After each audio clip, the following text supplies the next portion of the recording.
No one invites a cleaner to $1 million gala in Beverly Hills. Unless, of course, the invitation itself is a trap. Ayanna Brooks, 28 years old, placed her hand on the golden envelope embossed with her name, a luxury item never meant for someone who scrubs floors. Inside was a card with a short, pointed message: Charity Gala. The Carter Estate, Saturday. Dress code: maximize elegance. At the bottom was the unmistakable blue ink signature of Nathan Carter, the owner of the mansion she cleaned every Monday through Friday. Not once had anyone in that house truly looked her in the eyes. They smiled when they handed her the card. A smile with not even a fraction of goodwill.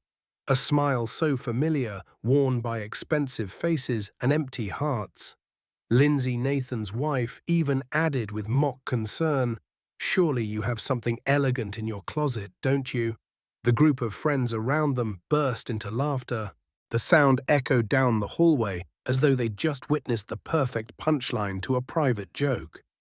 But Ayanna didn't laugh. She merely bowed her head politely as she always had, then continued pushing her cart of cleaning supplies across the marble floor.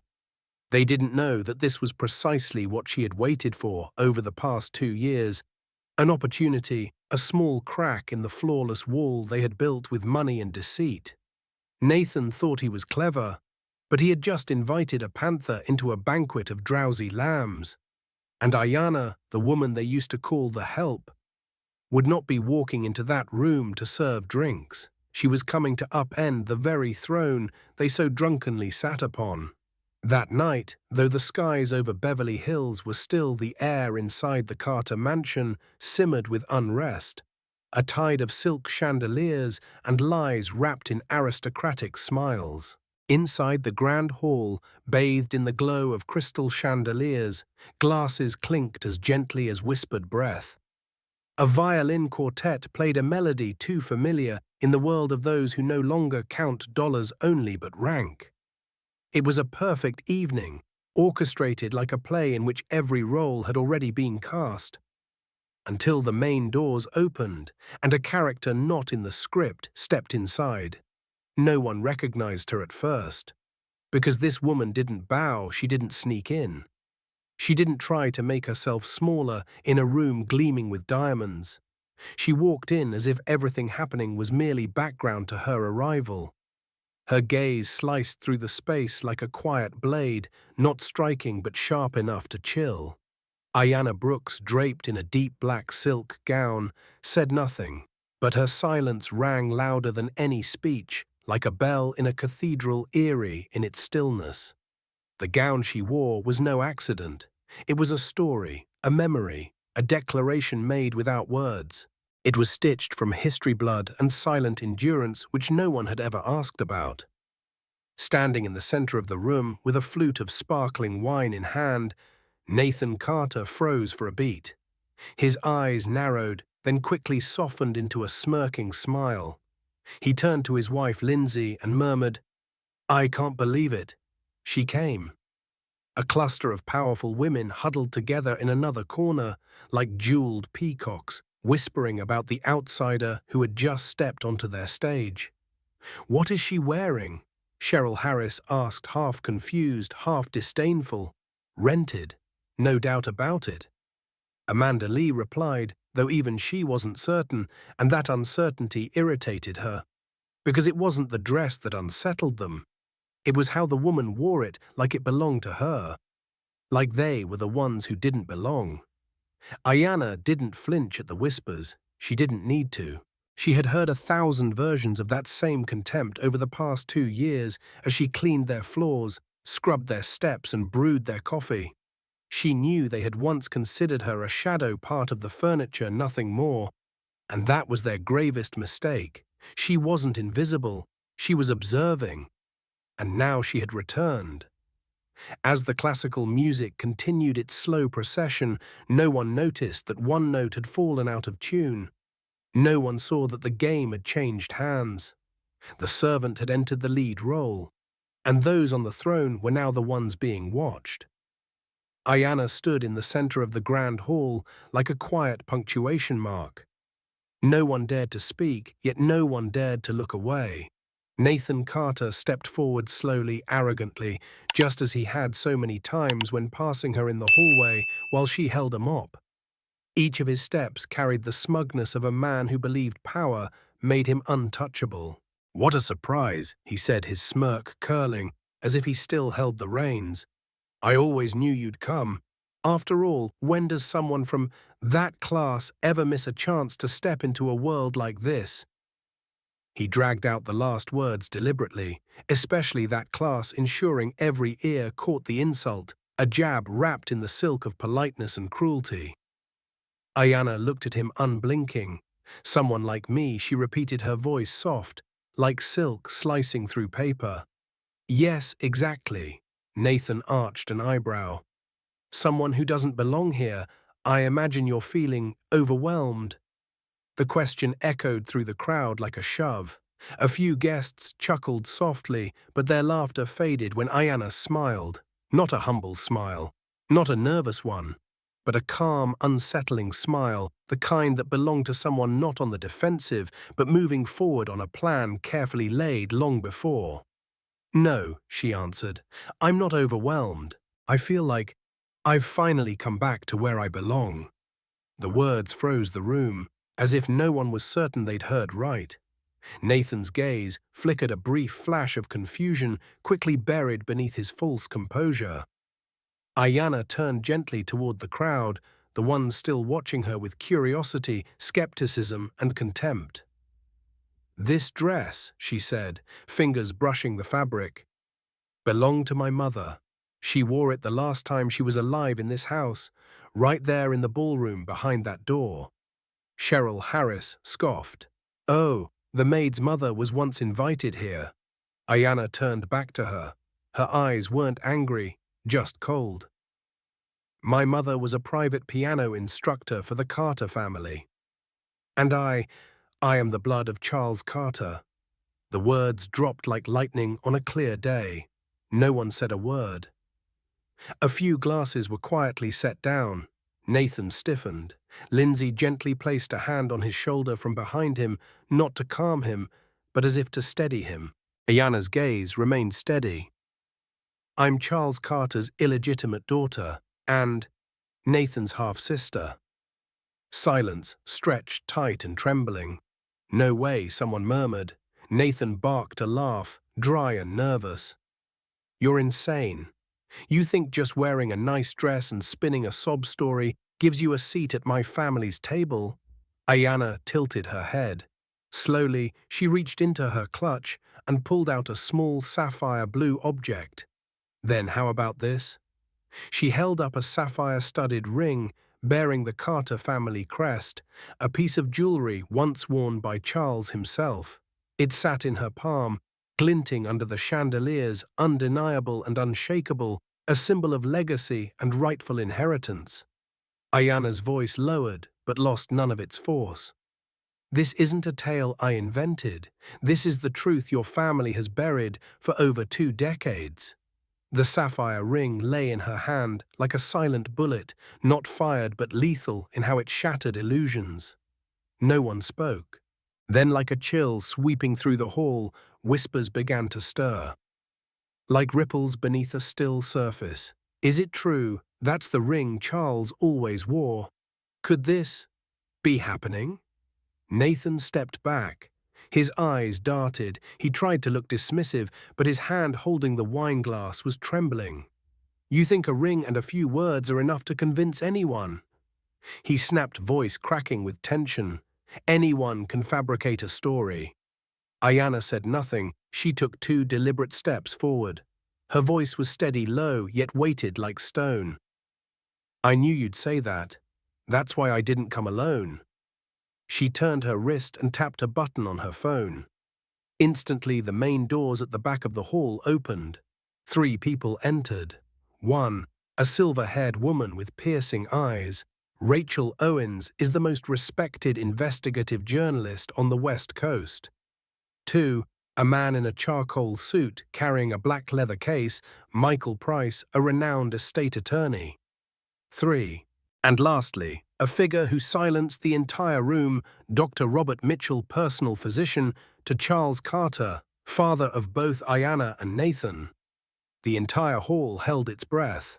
Rachel moved swiftly. Without a word, she walked to the projector setup, originally arranged to display charity photos, and plugged in her laptop. The massive screen behind the marble statue lit up. A single line appeared, the truth, about Charles Carter's death. Nathan yelled, "Turn that nonsense off. Who do you think you are?" "Charles Carter didn't die of heart disease," Dr. Mitchell said, his voice deep and firm like a hammer striking oak. "He was slowly poisoned over the final 3 months of his life." The room exploded in gasps and cries of disbelief. I was forced to sign a falsified death certificate. And now I'm ready to take full responsibility, but first the truth must be heard. Nathan's face drained of color. Lindsay turned to him, lips trembling. "Nathan, what is this? They're making it up," he bellowed. "This is a con?" "A crazy woman's fantasy." Ayanna silently extended her hand. Rachel passed her a document, the original will of Charles Carter, complete with seals and signatures. The screen projected it clearly. Heir Ayanna Brooks. My father, Ayanna said, eyes locked on Nathan, amended his will before he passed. He wanted to divide the estate fairly among his children. But you, she paused, voice chilling, made sure that would never happen. From the speakers a recording began to play, Nathan's voice unmistakable. "If he lives long enough to file the new will, I'm done. You know what you have to do, doctor. And that girl, let her drown." Silence, suffocating. In a room full of people, not one dared to breathe. Nathan stood as if every drop of blood had drained from him, like he had just watched his shadow collapse. And Ayanna was no longer the cleaning woman. She didn't need to scream. She didn't need to expose anything further. The truth, now free, was doing all the work. Nathan Carter had once been the embodiment of power, victory, and the American dream wrapped in inherited wealth. But standing before the naked truth, all that prestige began to crumble piece by piece, echo by echo. And the first to strike the gavel of justice was his sister. The room had fallen silent, not because nothing was left to say, but because no one wanted to stand with Nathan anymore. From business partners and investors to the old friends who had once shared weekend drinks with him, they avoided his gaze as though it were a stain on a tuxedo that couldn't be scrubbed clean. Dr. Mitchell clenched his fists tightly, as though holding back the weight of 2 decades of silence. "I was coerced," he confessed. "If I didn't falsify the death certificate, Nathan threatened to destroy my career and my family. But I know now, I can't live another day under the weight of that lie." Rachel, the journalist, followed, holding a copy of the soon-to-be-filed indictment. "We've submitted the case to court. Falsified documents, murder by poisoning, suppression of a legal will, embezzlement, all recorded, filmed, and independently verified." Nathan erupted in desperation. "It's all fabricated. She hired people, forged evidence, and this is blackmail." Ayanna said nothing. She stepped into the center of the room, the same place once reserved for honorary introductions and opening waltzes. She turned to face the crowd, no longer spectators, but witnesses. Her voice rang out steady and strong, without the need for a microphone. "I once scrubbed these hallways with my bare hands. Not because I enjoyed serving, but because I needed access. I needed proof. For the past 2 years, every time I wiped away dust, I collected fragments of a truth deliberately buried." She raised a USB drive in the air. "Inside this is the accounting file Nathan worked so hard to hide proof of, over $20 million embezzled from the company over 5 years.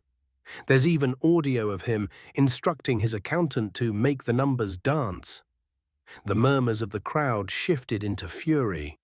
Lindsay, Nathan's wife, stepped away from him, eyes wide as if waking from a 20-year nightmare. "Nathan, did you do all this?" she whispered, then cried. No one answered. They didn't have to. The evidence had already spoken. Suddenly, a phone rang. Lindsay responded that it was their son calling from college. "Mum, the internet says Dad's a murderer. Is it true?" Lindsay gripped the phone tightly, staring at Nathan through tear-filled eyes. "Even your son learned the truth. Online. There's no need for a trial. You exposed yourself." Nathan collapsed into a chair. His eyes were vacant. The billionaire image could no longer hide the trembling shell of a man. All power drained, only a naked soul remained, dismantled, disgraced. And then came the sound of police sirens outside the iron gate. Ayanna didn't look back. She knew they were coming. She had sent the files the day before. 2 officers entered, warrant in hand. "Nathan Carter, you are under arrest for first-degree murder, financial fraud, concealment of inheritance, witness, intimidation, and money laundering." The handcuffs snapped shut. The room stood in dead silence as the once king of Beverly Hills was led away, no longer a main character, but a public criminal. Ayanna didn't watch him go. She turned instead to the crowd, the same people who once laughed at her, who once treated her like a shadow beneath their feet, and said, "I didn't come here for revenge. I came to remind you, you might dismiss your flesh and blood when you dismiss someone because of their background. And the price for arrogance often comes when you believe you're untouchable." The sky above Beverly Hills seemed brighter that Monday morning, or at least to Ayanna Brooks, everything shimmered with light. It had been 6 months since the night Nathan Carter was handcuffed before the elite of society. 6 months since the walls of arrogance came crashing down. The woman who once mopped floors now sat in the CEO's chair on the 27th floor. Once lined with Nathan's awards and portraits, the room had been cleared. New images were now framed on the walls. A factory worker receiving a long-overdue promotion after 10 years. A single mother receiving her night school degree funded by the company. A group of black children under the banner, the Ayanna Scholarship for the Forgotten. No one said it aloud, but everyone in the building knew it wasn't just the CEO who had changed the very lifeblood of the company, but it had shifted. Ayanna didn't just take over. She rebuilt. She made 3 immediate decisions in her first month. 1. End the culture of superiority. Every senior executive must spend 2 days each quarter working directly with frontline staff. No exceptions. 2. Establish the Charles Carter Justice Fund to provide legal and financial support for families denied their inheritance due to discrimination, embarrassment, and abuse of power. 3. Revamp compensation policy. A 15% increase in base pay and comprehensive health insurance for all employees, including contractors. Revenue. It rose by 40% in just 1 quarter. She didn't need slogans. She didn't need to perform. Her actions were her language, and trust followed. In a meeting with the new leadership board, 2/3 of whom were once overlooked for their skin color or lack of elite credentials, Ayanna said, "I don't need anyone to bow before me. I need them to walk with their heads held high, knowing they're valued as human beings." Lindsay Carter, Nathan's ex-wife, had moved out of state with their children shortly after Nathan received a 25-year sentence. But before leaving, she visited Ayanna. In the new office, simple, bright, no unnecessary grandeur, Lindsay stood quietly for a long moment before speaking. Voice cracking, "You could have destroyed us all. But you didn't. You protected my children, even though they carry the Carter name." Ayanna looked her in the eye, not with hatred, not with pity, but with a profound, unshakable clarity. Children shouldn't pay for their parents' sins. I know what it feels like to have your future stolen. I won't let it happen again. Lindsay broke down in tears, not out of fear, but because she finally saw it. The one who had been dismissed the most was the only one who chose mercy when she had every right to destroy. By the end of the 6th month, Forbes placed Ayanna on a special edition cover. From janitor's closet to the boardroom, Ayanna Brooks redefining power. A reporter asked her, Do you see your success as the perfect revenge? Ayanna only smiled, not triumphant but serene, like a lake after the rain. If it were revenge, I would have burned this company down, but I didn't want to ruin. I wanted to build a place where those once dismissed can walk in and know their worth. That's not revenge, that's justice. No one ever imagined that someone who once cleaned toilets would become the CEO who redefined an entire industry. But then, people started to believe. The first to believe was Marcus, the night security guard, who used to share his lunch with Ayanna beside the old loading dock behind the building. When he received the internal scholarship nomination and a chance to return to management studies, he couldn't believe his eyes. But the letter bore her signature. I was once deemed unqualified. Now I ensure people like us have both the right and the opportunity. The second was Mrs. Dolores, the janitor, who had worked there for 17 years without anyone ever calling her by the correct name. Now she sat on the employee advisory board, where she helped design onboarding programs grounded in respect, not hierarchy. Those small things began to spread. Ayanna founded the Ayanna Brooks for Justice Foundation, which funds college scholarships for children of incarcerated parents, supports immigrant women in launching small businesses, and opens free soft skills workshops in underserved neighborhoods. Within just 4 months, 124 students received full scholarships. 37 women escaped domestic abuse through emergency aid programs. 5 small businesses were launched through the Microfund for Underrated Founders, a microgrant initiative led by Ayanna. One day, a letter arrived from prison. No sender name. Just a few trembling lines of handwriting. I don't deserve forgiveness. But I need you to know, my children ask about you, the woman who salvaged the dignity of a family I destroyed. I lost everything, but you gave me a second chance. Thank you, NC. Ayanna folded the letter and tucked it into her drawer. She didn't reply. Forgiveness was its journey, but justice she had delivered. When invited to speak at a prestigious university, she declined. I don't want to be known for what I've overcome. I want to be known for what I've built. A photo of her with the 2 orphaned girls she had recently adopted, captioned "Family is what we choose, not what society assigns us," became the most shared image of the week. No PR campaign was needed. People believed her because she lived what she spoke. A reporter once asked, "What does justice mean to you?" Ayanna looked out the window where employees were having lunch in the garden, playing volleyball, laughing together without hiding their skin color, voice, or past. She replied slowly, "Justice isn't just exposing the wicked. Justice is when those once unseen begin to be seen, heard, and chosen to lead. Justice is when a black child doesn't have to prove they're worthy. When a woman no longer has to bow for a chance but stands up and creates one." On a quiet afternoon, Ayanna Brooks sat in a small house on the hillside. The setting sun's golden rays filtered through the curtains, casting warmth over the wooden floor. Laughter from the children drifted in from the living room. No million-dollar mansion, no luxury cars at the gate. Just a place peaceful enough for 2 orphaned girls to do their homework safely and for her to breathe deeply without the scent of the past lingering in the air. Her hand brushed over a page bearing the image of her father, Charles Carter, a man who never publicly claimed her, but who left behind one final gift, a stolen legacy, which she reclaimed with nothing but her intelligence and resolve. Every morning, Ayanna still came into the office. I do not want to dictate like a conventional CEO, but to listen to a mentor, to create space for others to grow.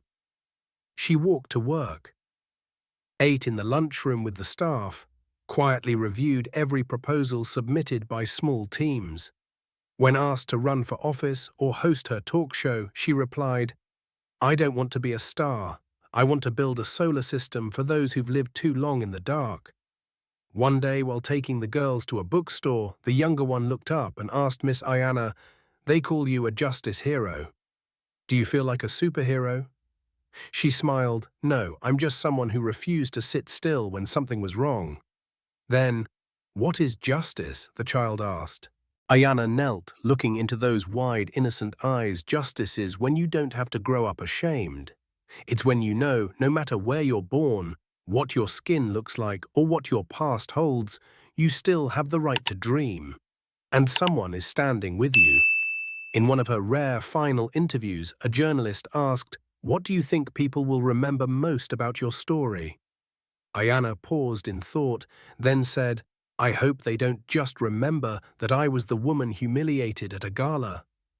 I hope they remember that the humiliation was the beginning of a reckoning, and that real power doesn't lie in control but in holding your ground when all you have left is what's right." That evening, Ayanna gazed out the window. In the distance, the sun was setting slowly, casting golden honey over every rooftop, every treetop. The two girls ran behind her, wrapping their arms around her waist, chattering about their quiz scores and new friends. She didn't need anything more. Not a skyscraper, not a title, not applause. She had something she thought she'd never touch after 2 long decades, peace, and a life she wrote herself. Ayanna Brooks didn't win by striking back. She won by rebuilding what others had destroyed. And in a world that often glorifies those who conquer through force, she proved, there is another kind of victory, quieter, more humane, and longer lasting. The kind where you don't need others to bow to you, because you've helped them lift their heads for the first time.